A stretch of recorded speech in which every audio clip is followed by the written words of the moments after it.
Salut tout le monde, j'espère que vous allez bien. Alors pour celles et ceux qui ne le savent pas, je suis monteur vidéo, je travaille essentiellement dans les bandes annonces de films, de séries, aussi un petit peu de publicité. Ça fait à peu près 5 ans maintenant que je vis de ça.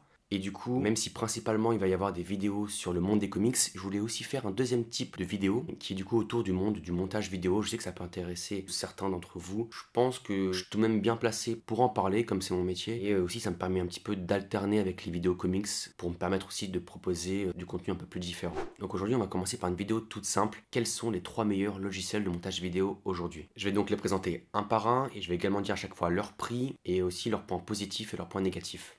Allez, c'est parti. Le premier logiciel de montage vidéo, c'est Final Cut Pro 10. C'est un logiciel que je n'utilise dans aucune entreprise dans laquelle je travaille aujourd'hui parce que je bosse essentiellement dans de grosses structures, donc elles ont d'autres logiciels. Ce logiciel-là, moi je l'ai beaucoup utilisé par contre à l'époque quand cette chaîne s'appelait encore Parlons Comics, donc c'était il y a déjà un peu plus de 6 ans, et bah toutes les vidéos je les montées sur Final Cut Pro 10. Donc c'est un logiciel que vous pouvez quand même retrouver dans le monde professionnel, dans les petites structures, dans les petites entreprises qui n'ont pas forcément un budget conséquent. Et c'est aussi un logiciel qui est pas mal utilisé par les youtubeurs, par les créateurs de contenu, etc. Vous allez voir, il n'est pas très cher et puis en plus, il est plutôt intuitif.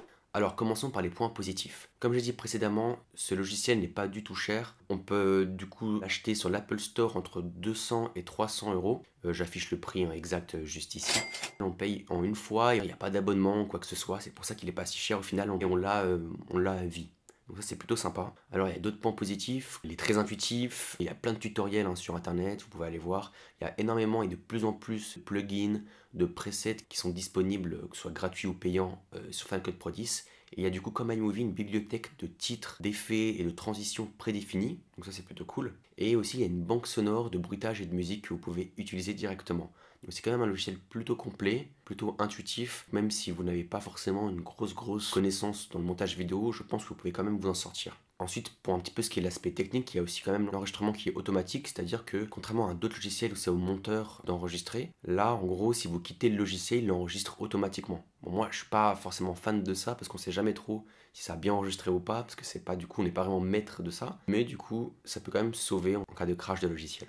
Maintenant les points négatifs. Déjà il est développé par Apple, donc il est uniquement disponible sur les ordinateurs Apple. Donc pour tous ceux qui ont un Windows, Final Cut Pro 10 ce ne sera pas fait pour vous malheureusement. Moi en tant que monteur je suis un petit peu gêné maintenant d'utiliser Final Cut Pro 10 parce qu'il n'y a pas vraiment de piste vidéo ou d'audio. En gros c'est une timeline et on peut tout balancer dessus. Vous voyez, il n'y a pas par exemple comme les autres logiciels une piste V1 pour vidéo 1, V2, V3 et piste audio A1, A2, A3.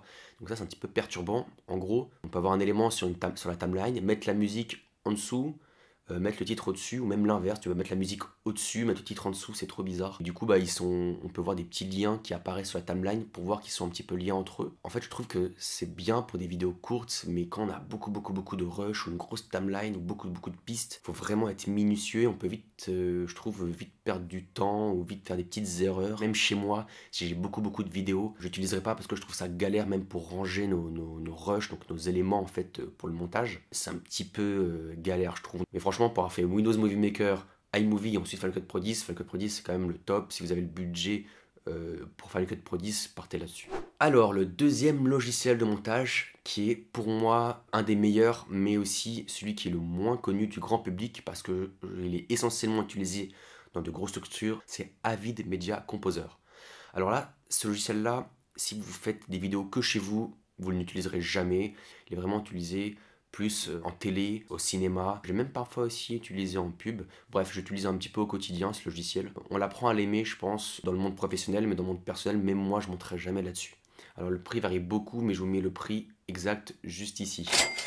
Les points positifs d'Avid. Alors déjà, on peut travailler à plusieurs sur le même projet. C'est-à-dire, si moi j'ouvre un projet Avid, mais en gros on peut connecter à Avid en réseau et donc être à 2 ordinateurs sur le même projet. Si je mets mon montage dans un dossier, un deuxième monteur peut aller le prendre, retravailler dedans, etc. Donc ça c'est plutôt cool et c'est pour ça qu'on l'utilise pas mal en entreprise. Aussi, il transcode les fichiers automatiquement quand on les importe. Je m'explique, ne vous inquiétez pas. En gros, quand vous avez une vidéo que vous voulez mettre dans votre logiciel, il faut déjà savoir où est-ce que vous la rangez. Parce que par exemple, si vous mettez une vidéo sur votre bureau, que vous la glissez dans votre logiciel, c'est-à-dire que vous l'importez dans votre logiciel, en gros, le logiciel va pointer la vidéo sur votre bureau. Elle va se dire, ok, il a importé la vidéo, mais elle est sur le bureau. C'est-à-dire que si vous supprimez la vidéo sur votre bureau, c'est le fichier source au final, dans le logiciel, elle ne sera plus visible. Il y a beaucoup de débutants ou d'amateurs qui ont ces problèmes-là, qui ont tout offline, qui ne voient plus apparaître leur vidéo, parce qu'en fait, ils ont tout supprimé. Avid, lui, quand on importe une vidéo, il le transcode, donc il convertit la vidéo dans un petit dossier qui s'appelle Avid Media Files, et donc du coup, on peut supprimer toutes les vidéos, qu'elles soient dans téléchargement, sur le bureau, etc. Il n'y aura pas de problème d'offline, parce que lui, il aura déjà pointé la vidéo qui a été convertie dans son propre dossier. Alors j'ai oublié d'en parler, je me rends compte lors du montage, mais Final Cut Pro 10 commence également à utiliser ce même procédé, ce qui du coup rajoute encore un petit point positif pour Final Cut Pro 10. Après bon, il y a plein d'autres points positifs, moi je trouve vraiment plus solide ce logiciel, on s'y retrouve mieux pour ranger nos éléments, pour ranger nos rushs, contrairement à Final Cut Pro 10. Je vous dis vite maintenant les points négatifs de ce logiciel et on passe rapidement au troisième logiciel qui je pense vous intéressera beaucoup plus. Alors les points négatifs d'Avid déjà, c'est que c'est un pur logiciel de montage. Même s'il est possible de faire des effets vidéo ou des transitions ou des choses comme ça, je trouve quand même qu'il est très limité en termes d'effets, c'est pas très propre. Malgré tout, je trouve que l'outil d'étalonnage d'Avid qui s'appelle Color Correction est quand même très performant. Je ne vous conseille évidemment pas d'acheter cette licence. Néanmoins, pour celles et ceux d'entre vous qui souhaiteraient être monteuse ou monteur, sachez que si vous travaillez dans la publicité, dans la télévision ou encore dans le cinéma, il y aura une chance sur deux pratiquement pour que vous tombiez sur Avid Media Composer.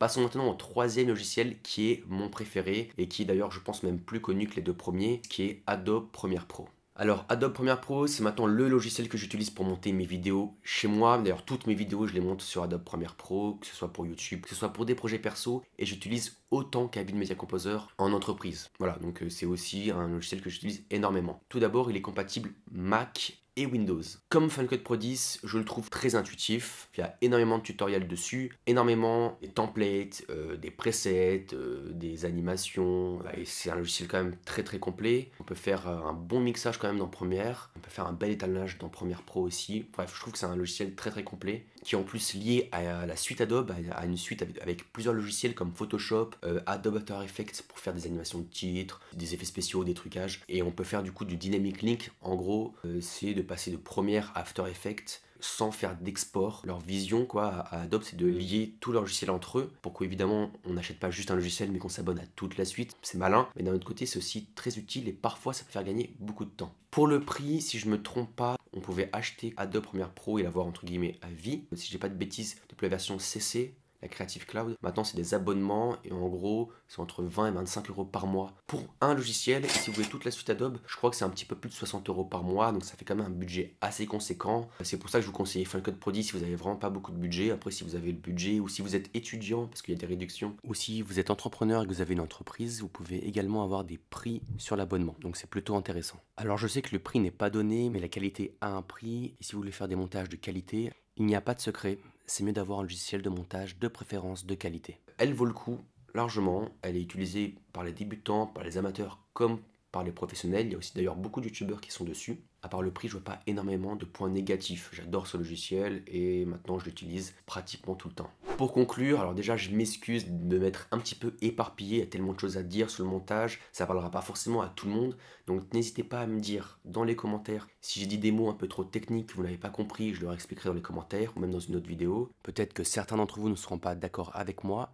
Voilà, en tout cas pour moi, ce sont les 3 meilleurs logiciels de montage. Évidemment, ce n'est que mon avis. Néanmoins, j'aurais pu également parler de DaVinci Resolve qui est gratuit, qui est disponible sur Mac et Windows, qui est à la base un logiciel d'étalonnage, mais qui de plus en plus veut concurrencer Adobe et Final Cut et du coup se met un petit peu au montage. Je n'en ai pas parlé, mais j'en parlerai, je pense, mieux dans une vidéo. En tout cas, si vous n'avez pas un gros budget, mais que vous voulez à tout prix faire du montage vidéo, je vous conseille DaVinci sans hésiter. Si ce genre de vidéo vous plaît, si vous êtes intéressé par aussi mes vidéos sur le montage vidéo, le monde de la télé, du cinéma, de la pub, n'hésitez pas à liker, à vous abonner et à activer la petite cloche pour avoir les notifications. Vous pouvez aussi vous abonner à ma page Instagram si ça vous intéresse de voir mon quotidien de monteur, on ne sait jamais. Parce que je mets des fois des stories, je publie aussi un petit peu ce que je monte, etc.